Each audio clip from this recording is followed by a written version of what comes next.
5 issue and service of summons. आता जे पाहिलं आपण की विटनेसला समन्स पाठवण्यात येईल, कुणाला समन्स पाठवण्यात येईल, पर्सन आहे समन्स पाठवण्यात येईल. बाहेर स्टेटमध्ये असेल, बाहेर देशात असेल तर त्याला समन्स पाठवण्यात येईल आणि समन्स पाठवल्यावर काय करायचं, कोर्टासमोर तुम्ही हजर व्हायचे आणि डॉक्युमेंटसाठी असेल डिस्कवरी ऑफ द इन्फेक्शन और डॉक्युमेंटसाठी तर तुम्हाला कोर्टासमोर ते डॉक्युमेंट्स पाठवायचे. ठीक आहे, तर ते समन्स कसे पाठवायचे हे सांगते ऑर्डर 5 की कसे पाठवणार court summons. So issue and service of summons order 5. First rule first summons. When a suit has been duly instituted, a summons may be issued to the defendant to appear and answer the claim and file the written statement of his defense if any within 30 days from the date of service of summons on that defendant. बघा काय म्हटलंय, पहिले court काय करणार तर ज्या दिवशी duly इन्स्टिट्यूटेड सूट झाला तिथून 30 डेज मध्ये तुम्हाला काय समन्स पाठवणार होतं, पहिली प्रोसिडिंग. ठीक आहे, त्याच्यानंतर दुसरी प्रोसिडिंग ड्युली इन्स्टिट्यूटेड झाला, समन्स पाठवला, समन्स गेलेला आहे, समन्स इश्यू झाला.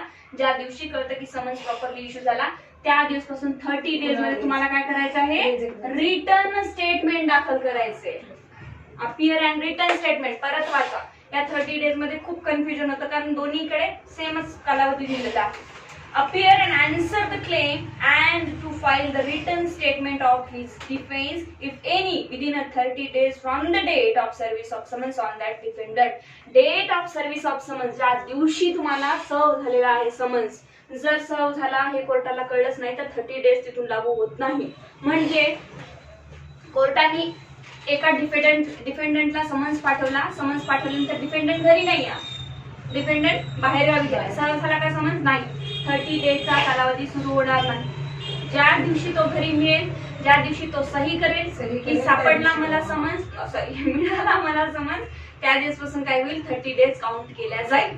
मग 30 डेजच्या नंतर मध्येच कधीतरी आला आणि म्हटलं की रिटर्न स्टेटमेंटला दाखल करण्यासाठी मला अडचण येते, टाइम वाढून द्या, मीन्स ऍडजस्टमेंट करून द्या, तर तो कोर्ट देईल पण त्याला इथे हजर व्हायचंय विदिन 30 डेज. ठीक आहे, त्याच्यामध्ये पण आहे समन्स कोणाच्या हाती जाते ते ते सगळं पाहूया. आता त्याच्यामध्ये आहे का सगळ्याच ऑर्डर. ठीक आहे, म्हणून डायरेक्टली ऑर्डर का सुरू केला पण त्याच्याच. मग तुमच्या आता हे अर्धवट लक्षात राहिलं असतं. क्रिमिनल मध्ये आपले झालेलं आहे, इथे पण आहे, सेम आहे, इथे पण आहे सगळं. सीपीसी आणि सीआरपीसी समन्स प्रोसिजर सगळे सेम. ठीक आहे. Provided that no such a summons shall be issued when a defendant has appeared at the presentation of the plaint and admitted the plaintiff's claim. जर त्याला कळलं, कुणाला डिफेंडंटला खूपच सभ्य माणूस आहे तो, संस्कारी एकदम, त्याला कळलं की प्लेंटिफनी माझ्या विरुद्ध या कोर्टामध्ये सूट दाखल केलेला आहे, हा बिचारा कोर्टाचा समन्स न यायच्या आधीच स्वतःहून जातो आणि म्हणतो सर मला ऍक्सेप्ट आहे, काय त्याचे पैसे द्यायचे ते मी देईन, मी आधीच त्याला टाकू नको म्हटलं तर घरीच देणार होतं पण त्याने ऐकलं नाही. ठीक आहे की नाही, असं होऊ शकते ना. तर मग तो जाईल आणि म्हणेल कोर्टाला सर मी त्याचे पैसे द्यायला तयार आहे, कोर्ट समन्स पाठवणार नाही. जर फॅक्ट ऍडमिट करत असेल, कालही झाली चर्चा, जर फॅक्ट ऍडमिट होत असेल तर इश्यू ही काढणार नाही कोर्ट आणि समन्स सर्व करण्याच्या आधी जर फॅक्ट ऍडमिट होत असेल तर समन्सही पाठवणार नाही, काही गरज नाही समन्स पाठवायची. ठीक आहे की नाही, प्रोसिडिंगची गरज काय, वादच उत्पन्न होत नाही आहे. So provided for the that, अजून याला परंतु आहे, where the dependent fails to file the return statement within the said period of 30 days. जसं आता मी सांगितलं, इश्यू झाल्यानंतर 30 डेजचा वेळ दिला होता डिपेंडंटला की या आणि तुमचं काय म्हणणं आहे ते मांडा, म्हणजे रिटर्न स्टेटमेंट द्या, पण हा फेल झाला, नाही करू शकला 30 दिवसामध्ये. So he shall be allowed to file the same on such other day as may be specified by the court for the reason to be recorded in writing, but which shall not be later than the 90 days from the date of the service of summons.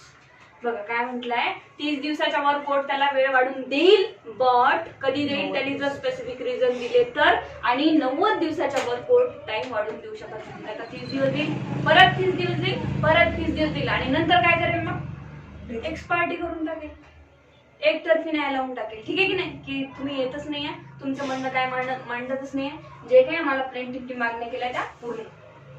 ठीक आहे. So 90 दिवसापर्यंत court time वाढून देऊ शकतो. हे 30 दिवस आणि हे 90 दिवस कशासाठी आहे, appear and file the return statement साठी आहे. आणि कोर्ट किती टाइम देतो समन्ससाठी, ओनली 30 डेज. ठीक आहे. A defendant to whom a summons has been issued under sub rule may appear in a person. ज्याला डिफेंडंट, जो डिफेंडंट आहे त्याला समन्स इश्यू झाला, त्यांनी कसं यायचं आता, एक तर स्वतः यायचं इन पर्सन. मला डिफेंडंट ज्या नावावर समन्स गेलं त्या नावाच्या व्यक्तीने स्वतः कोर्टात यायचं. पुढे काय म्हणतात, by a pleader duly instructed and able to answer all material questions relating to the suit by a pleader. किंवा मग त्या डिफेंडरनी सरळ त्याच्या वकिलाला पाठवून टाकायचं आहे आणि अशा वकिलाला पाठवायचं आहे की जो आन्सर करण्याकरता सक्षम आहे, एबल टू आन्सर. ठीक आहे की नाही? तर याच्या मॅटर मधलं त्याला काहीच माहित नाही, फक्त सांगितलं जा आणि बघ माझं कोर्टात काय ते. नाही होणार तसं, की त्याला त्याचं मॅटर काय ते माहिती पाहिजे. कारण समन्स सोबत जो प्लेंट तुम्हाला भेटलाय ना त्याच्यामध्ये सांगितलंय त्यांनी की तुमच्यावर काय अलिगेशन्स लागले. प्लेंटची कॉपी समन्स सोबत कशासाठी पाठवत नाही देता, कारण त्या डिफेंडंटला तिथेच माहिती व्हावं की माझ्या विरोधात कोणी केस कशासाठी टाकली, सूट जो फाईल टाकला आहे तो कशासाठी आहे. सो वकिलाला ही माहित असावं. सो 3 मध्ये या, sorry C, by a pleader accompanied by some person able to answer all such a question. Every such a summons shall be signed by the judge or such officer as he appoints and shall be sealed with the seal of the court. ह्या खरंच गोष्टी लक्षात ठेवा बरं, मी तुम्हाला वारंवार सांगते, खूप महत्वाचे आहे. जर जुने पेपर बघाल ना तर हे खूप महत्वाचे. सरळ सरळ लाईन दिलेल्या आहेत आणि काही नाही, आपण एखादा शब्द मिस करतो आणि क्वेश्चन निगेटिव्ह मध्ये जातो. त्यामुळे लक्षात ठेवा. काय म्हटलंय, एव्हरी सच समन shall be signed by the जज और ऑफिसर ही अपॉइंटेड. म्हणजे जजनी कुठला जर ऑफिसर अपॉइंट केला असेल साइन करायसाठी स्पेशली तर त्या व्यक्तीची साइन त्याच्यावर लागेल. ठीक आहे. And shall be sealed with the seal of the court. Shall be seal compulsory आहे, कोर्टाचं सील त्याच्यावर राहणे. ह्या 3 गोष्टी महत्वाच्या आहेत समन्ससाठी. तर पुढे या, rule 2, copy of a plaint annexed to summons. बघा काय म्हटलं, copy of a plaint. Summons सोबत कॉपी प्लेंटची असायलाच हवी. So every summons shall be complied by a copy of the plaint. कळलं? प्लेंट काय आहे तुमचा, 2 पानाचा प्लेंट आहे की माझ्या हे माझी प्रॉपर्टी आहे, इमूवेबल प्रॉपर्टी, आणि डिफेंडंट त्याच्यावर रॉंगफुल पोझिशन करून बसलाय आणि मला माझं रॉंगफुल जे पोझिशन आहे ते विथ कॉस्ट परत पाहिजे. तर हे जे प्लेन तयार केलं तुम्ही तर समन्स सोबत पाठवायचं आहे कोणाला, डिफेंडंट. म्हणजे डिफेंडंटला कोर्टात येऊन बघायची गरज नाही माझं काय अलिगेशन लागले, त्याला तिथेच माहित होईल. Court may order defendant or plaintiff to appear in a person. आता कोर्ट ऑर्डर करू शकतं डिफेंडंटला आणि प्लेंटिफला to appear in a person. दोघांनाही ऑर्डर करू शकतो की इन अ पर्सन म्हणजे स्वतः तुम्ही कोर्टासमोर उभे राहा. ठीक आहे. बघा, where the court sees reason to require the personal appearance of the defendant, the summons shall order him to appear in person in court on the day therein specified. मग आता कोर्टाला जर म्हणायचं की तुम्ही स्वतःच या तर कोर्टाला समन्स मध्ये हे मेन्शन करावं लागेल की इन पर्सन. कळलं? तरच मग समोरचा माणूस करून घेईल की मला स्वतःलाच बोलवलंय, दुसरं चालत नाही. So, where the court sees reason to require the personal appearance of a plaintiff on the same day, it shall make an order for such an appearance. मग कोर्टाला त्या ऑर्डर तसं काढावं लागेल. जर इन पर्सन बोलवायचं असेल तर समन्स मध्ये स्पेसिफिकली लिहावं लागेल. रिझन समजला? पुढे या, no party to be order to appear in a person unless resident within certain limits. बघा, पण हे या सेक्शनला एक एक्सेप्शन देतं. वरच्या सेक्शनला काय म्हणतं की जी पार्टी ज्युरिस्डिक्शन मध्ये राहत नाही आहे, लांब राहतीये, त्याला इन पर्सन बोलवायची काही गरज नाही. तर बघूया आता, no party to be order to appear in a person unless resident within a certain limits. No party shall be order to appear in person unless he resides within the local limits of the court's ordinary original jurisdiction. जर कोर्टाच्या ordinary original jurisdiction मध्ये जर डिफेंडंट राहत नसेल तर कोर्टाला काहीही गरज नाही लिहिण्याची की इन पर्सन या. कळलं? पुढे, without such limit but at a place less than 50 or where there is a railway or steamer communications or other established public conveyance for 56 म्हणजे 56 of the distance between the place where he resides and the place where the court is situated less than 200 miles distance from the court house. यांनी काय म्हटलं इथे की जर 50 आणि 56 या kilometre मध्ये जर तुमचा डिफेंडंट राहत असेल तर त्याला बोलवा तुम्ही, पण त्याच्या व्यतिरिक्त दूर राहत असेल तर त्याला डायरेक्टली इन पर्सन बोलवायची गरज नाही जर गरज नसेल तर. पहिला आहे. आणि पुढे म्हटलं आहे 200 माइल पर्यंतही चालतं इन पर्सन बोलवायला, पण तिथे तशी व्यवस्था असली पाहिजे. कशाची? रेल्वेची, कम्युनिकेशनची, ट्रान्सपोर्ट. ठीक आहे, 200 माहीत करायचे. पण 56च्या वर गेला, 50च्या वर गेला आणि तिथे जर काहीच व्यवस्था नसेल, त्याला येण्याची वाहन नसेल काही, तर त्याला इन पर्सन बोलवण्याची गरज नाही. जर अति अर्जंट असेल तरच बोलवण्यात येईल. ठीक आहे. रूल 5 मध्ये summons to be either to settle the issue or for a final disposal. आता समन्स कोणत्या कोणत्या गोष्टीसाठी पाठवला जातो? एक तर समन्स कशासाठी पाठवला जातो की या रिटर्न स्टेटमेंट दाखल करा. कारण काय की आम्हाला इश्यू सेटल करायचे आहे. आणि समन्स कशासाठी पाठवला जातो की या तुम्हाला जजमेंट द्यायचे, फायनल डिस्पोजल ऑफ केस करायचे, 2 गोष्टींसाठी. सो बघा पुढे, the court shall determine at the time of issuing the summons whether it shall be for the settlement of issue only. Settlement of issue साठी हे पर्टिक्युलरली कोर्ट समन्स पाठवू शकतो की या तुम्ही आज सेटलमेंट ऑफ इश्यू करायचंय. और फॉर का पाठवतो सांगा बरं. काल परवा आपण ज्युरिस्डिक्शन बघितलं. ज्युरिस्डिक्शनवर ऑब्जेक्शन कधी घेऊ शकतो आपण? कधी घेऊ शकतो objection? Before settlement of issue or at the time of settlement of issue. दोन्ही गोष्टी पाठवल्या. आता हे इश्यू सेटलमेंटची डेट इतकी महत्वाची असते की मग पुन्हा तुम्ही ऑब्जेक्शन घेऊ शकत नाही. त्यामुळे कोर्ट स्पेसिफिकली इश्यू सेटलमेंट असेल ना तरी समज पाठवू शकतो की या आणि काय ऑब्जेक्शन घ्यायचं काय नाही ते घ्या. Only or for the final disposal of this suit. मग फायनल डिस्पोजल जजमेंट आहे या दिवशी तुम्ही या आणि हजर राहा. And the summons shall contain a direction accordingly. आणि कोर्ट त्याच्यामध्ये काय जे डायरेक्शन द्यायचे ते लिहू शकतो. ठीक आहे.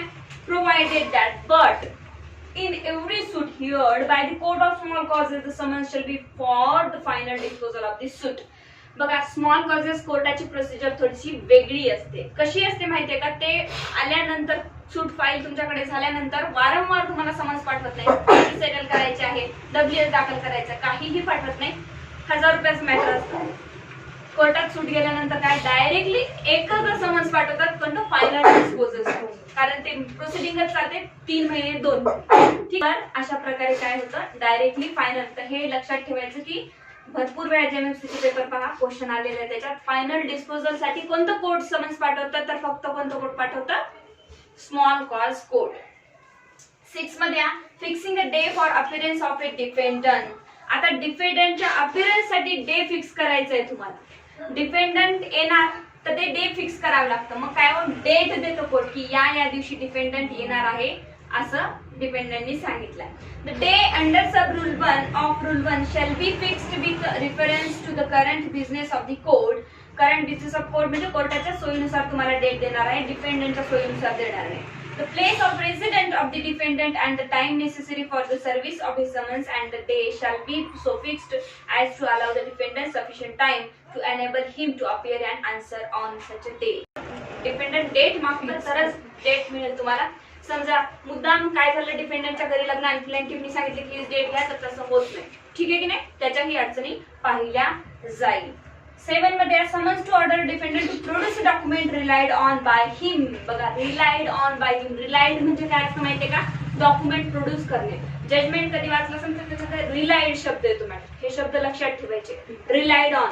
ठीक आहे. Prosecution relied on the following document. Plaintiff relied on the following document means यांनी हे डॉक्युमेंट सबमिट केलेले आहे. मग डॉक्युमेंट सबमिट करायसाठी सुद्धा तुम्हाला समन्स पाठवतात. The summons to appear and answer shall order the defendant to produce all document of copies thereof specified in rule 1A of order 8 in his possessions or power upon which he intends to rely in support of his case.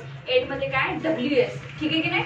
So WS सोबत जे काही documents तुम्हाला पाठवायचे आहे ते पाठवा. हे कोणाला समन्स पाठवणं सुरू आहे सध्या? डिफेंडंटला. सो इथे WS ची कळतंय? 8. On issue of summons for final disposal, defendant to be directed to produce his witnesses. बघा फायनल डिस्पोजलच्या आधी तुम्हाला विटनेस कोणकोणते आणायचे आहे याच्यासाठी सुद्धा डिफेंडंटला समन्स पाठवू शकतो कोर्ट. कसं की जे काही आता प्लेंटिफनी जर विटनेसेस घेतलेले आहेत तर तुम्ही काय करा बाकीचे जे अजून तुम्हाला काय आणायचे असेल तर ते विटनेस तुम्ही आणू शकता. Where the summons is for the final disposal of the suit, it shall also direct the defendant to produce on the day fixed for his appearance all witnesses upon whose evidence he intends to rely his support of his case. माझा final disposal होणार आहे. अजून तुम्हाला काय witness आणायचे असेल, evidence घ्यायचे असेल तुम्ही घेऊ शकता. समजत आहे का? फास्ट होत आहे नाही ना? समजत आहे शिवानी? कालचं गेलं तुझं. ठीक आहे, हरकत नाही. तर हे काय करेल मग आता कोर्ट तुम्हाला डिफेंडंटला समन्स पाठवेल आणि डिफेंडंटला सांगेल की आता फायनल डिस्पोजल करणार आहोत. अजून तुम्हाला काही विटनेसेस आणायचे, अजून तुमच्या सपोर्ट मध्ये कोणी बोलणार असेल तर तुम्ही आणा आणि एव्हिडन्स आम्ही घेऊ. नाही तर मग काय करेल, फायनल डिस्पोजल ऑफ केस करणार.